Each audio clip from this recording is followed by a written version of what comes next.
So yesterday I put out a video of who the true GOAT in mixed martial arts is. And for those of you guys that saw it, it was more of a comical video. Also throwing in a little bit of a pre-hype video for the Khabib Nurmagomedov and Tony Ferguson bout that takes place on April 18th. But what I wanted to do today is make more of a serious video on who I believe the true GOAT in mixed martial arts is.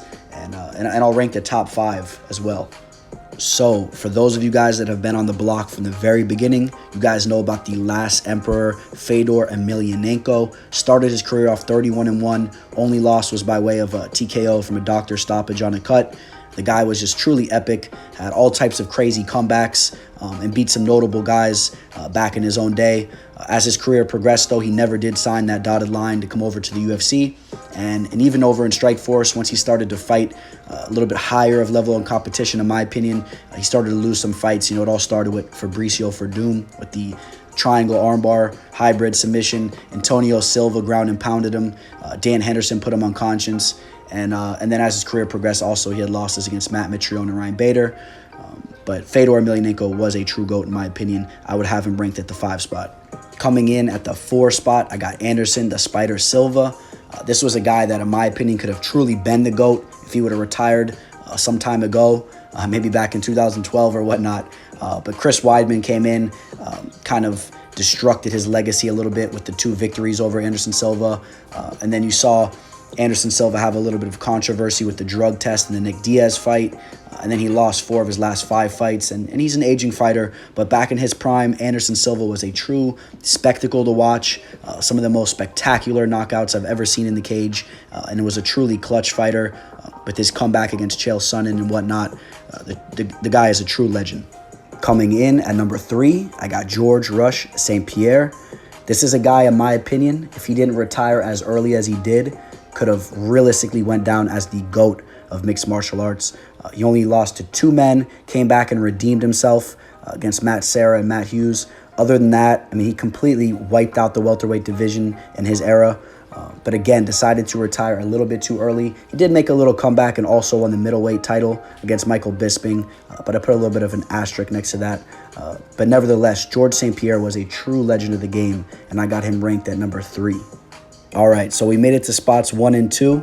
And realistically, you guys know this is the whole point of me making this video. Yesterday, a lot of controversy was stirred up with the other video I made in regards to me stating that Khabib is more of a GOAT than Jon Jones. And I just quickly wanted to explain to you guys why I believe that's the case. I'm going to start off with Jon Jones. Jon Jones made a name for himself by running through the light heavyweight division. In my opinion, one of the most shallow divisions we've seen in the octagon, especially in his era.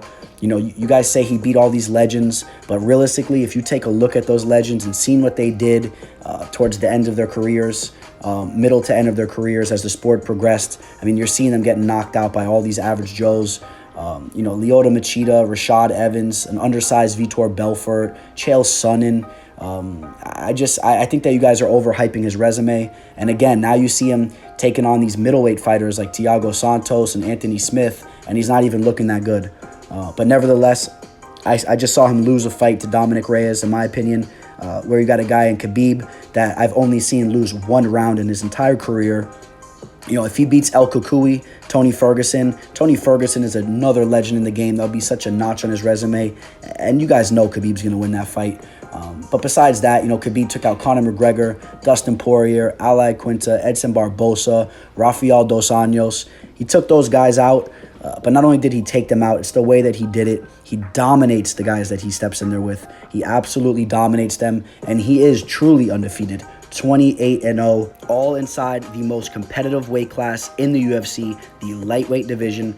Always remember that. The lightweight division is always the most competitive because it is the most natural weight for the average man. And there's just a lot more people walking the earth that are the size of these guys. Khabib is a true legend. April 18th, we get to really see if he's the GOAT. If he takes out Tony Ferguson, in my opinion, it's solidified. Tony Ferguson is a guy that has honorable mentions for GOAT status. This guy's a top 10 fighter of all time, in my opinion. If Tony Ferguson defeats Khabib, he's right in the mix for a top 5 GOAT. So stay tuned to see how this all plays out. You guys heard it here. The teller says Khabib Nurmagomedov is the GOAT. Jon Jones number 2. The MMA fortune teller.